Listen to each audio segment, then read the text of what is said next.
My grandmother lived to 94 with perfect clarity. At 63, I was falling apart.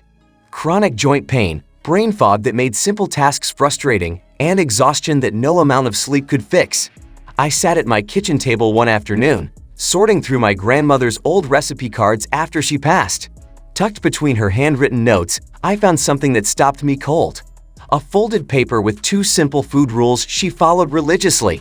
My doctor later explained why these weren't just old wives' tales, they were backed by modern science that most people never learn. The fermented food truth that changed my gut completely. My grandmother ate sauerkraut or kimchi with lunch every single day.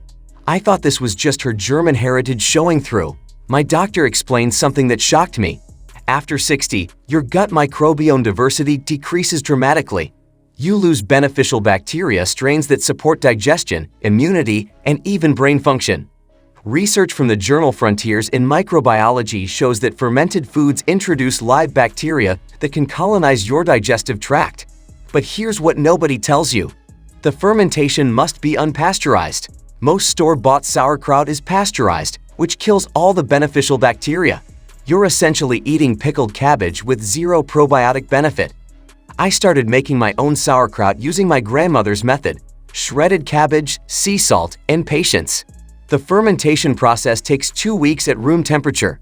Within 1 month of eating 2 tablespoons of homemade sauerkraut daily, my digestion transformed completely. The chronic bloating that plagued me for years disappeared.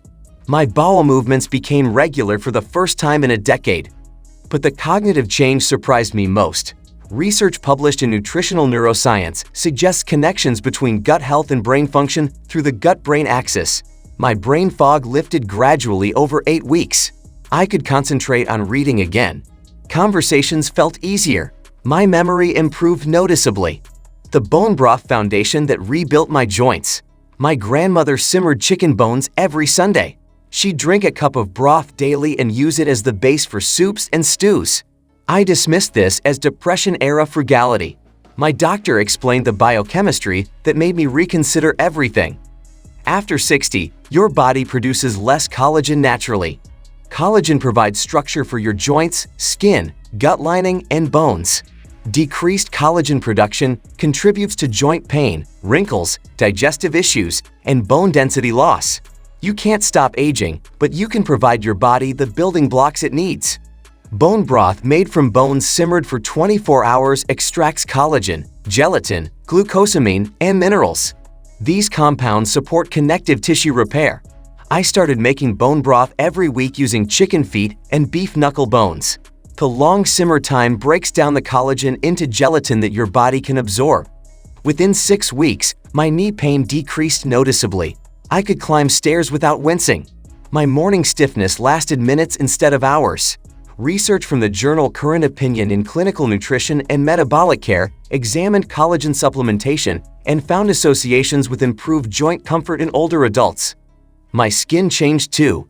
The dry crepe paper texture improved. My nails grew stronger. These weren't miraculous transformations, but meaningful improvements that affected daily comfort. The combination effect my doctor explained carefully. Fermented foods support your gut microbiome. Bone broth provides structural proteins your aging body needs. Together, they address 2 fundamental aspects of aging that conventional medicine often overlooks. Gut health affects nutrient absorption, inflammation, immunity, and brain function. Collagen supports physical structure and mobility. My doctor emphasized that these foods work as part of comprehensive healthy aging, not as isolated cures.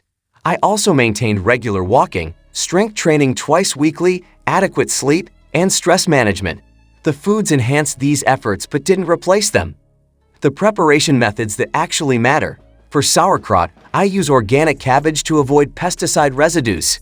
I shred it finely, massage it with sea salt until it releases liquid, pack it tightly in a glass jar, and let it ferment at room temperature for 2 weeks. The salt concentration must be right, about 2% by weight. Too little salt allows harmful bacteria growth. Too much prevents fermentation. I taste it after 1 week. It should smell pleasantly sour, not rotten. If you see mold on the surface, remove it carefully. The submerged cabbage remains safe. After 2 weeks, I transfer the jar to my refrigerator where fermentation continues slowly.